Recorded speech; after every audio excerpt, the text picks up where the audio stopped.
Direct-to-consumer clothing and accessories brand Cuyana launched in 2011, hoping shoppers would buy into their philosophy of fewer, better things. 7 years later, the company is profitable and just closed a $30 million funding round with H.I.G Growth Partners. The private equity firm says Cuyana will be the next billion-dollar brand. So, how do you achieve that while asking your customer to buy less? For our Retail Transform series, Bloomberg's Chandra spoke with Cuyana co-founder and CEO Karla Gallardo. When we launched the brand in 2011, the market was crowded with very low-quality products or high-quality products that were overpriced. And the motto, fewer better, came in at a time where consumers' closets were full, but they weren't really full of meaningful products. And this is about intentional buying and intentional living. And it's a philosophy that actually ends up being a peaceful philosophy for our consumer to live by. And it turns out that when you're a brand that sells fewer but better products, consumers just fall in love with it and come back for more. They come back and they buy from you second and third times. Absolutely. Our mission is to give confidence and ease to women in today's world.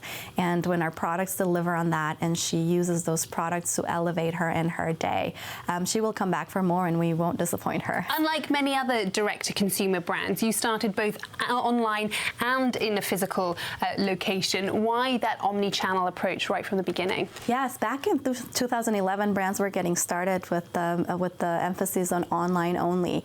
And back then we thought, well, our customer needs to touch and feel, and really retail may not be going anywhere in a while. The market is going to get crowded with a lot of brands trying to advertise digitally. Those costs are going to really peak, and while everybody is ignoring retail, let's take advantage of those spaces that are currently open, test through pop-ups, learn as much as we can so that when we're ready, we can start signing permanent leases and really move forward with that channel. And you have 5 permanent stores at the moment. We currently have 5 and plans to open more. We're also just closed $30 million in growth financing from private equity company H.I.G Growth Partners.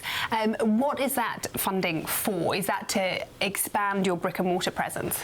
It really is to expand and amplify what we've been doing so far, and it's a 3-pronged approach. We are expanding retail, we are expanding our brand footprint of fewer better, and we are expanding our product line. And in order to do those 3 really well and very seamlessly to the customer requires a lot of investment in the backbone of our business, which is a very complex tech stack. It's an omni-channel tech stack, lots of systems, lots of data, and really gifted people to be able to do this really well so that our customer has an experience that's very personal and does not feel technical. What about technology? How does that help your business, or how do you leverage technology at Cuyana? Oof, it's everything for us. And we started with a very precise way of viewing fashion, which was actually through data. We really took value in data collection and building a tech stack that supports all channels and that can scale and build an experience from a consumer standpoint that is completely seamless. Our systems are incredibly complex, and so our investment there has been very strong. Direct-to-consumer for us is not only to create an optimized supply chain and deliver product without an intermediary so that the customer gets an incredible price.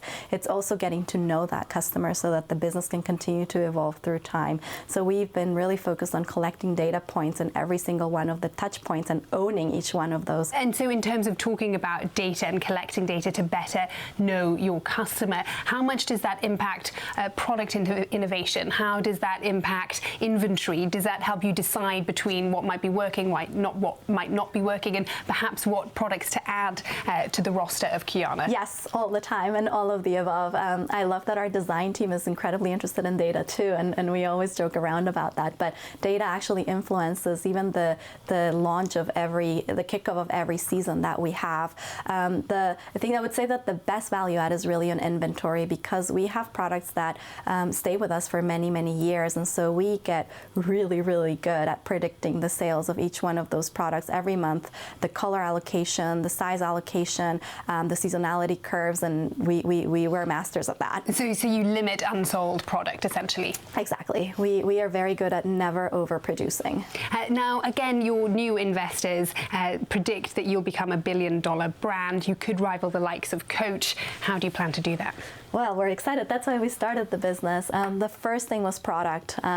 Product was the white gap and the big opportunity and need in the market, and we've done that really well, and we've done that now at scale, and so it really is continuing to do that and grow more categories. Fewer Better ends up being a lifestyle that is really relevant to today. Should that happen, what does the future hold? Are you going to go public? Are you going to be acquired? What do you want to do? You know, it's an interesting question. I think of Cuyana as the place where I'll work forever, where I hope my children end up working in, and whether we get acquired or eventually go public, it will really just depend on an exit plan that preserves the values of how we started and that preserves that brand. But you are thinking about these possibilities. Oh, absolutely, actively. Yes. We want Cuyana to touch every woman's lives, and our goal is to be a global brand that's recognized as the destination of fewer, better things.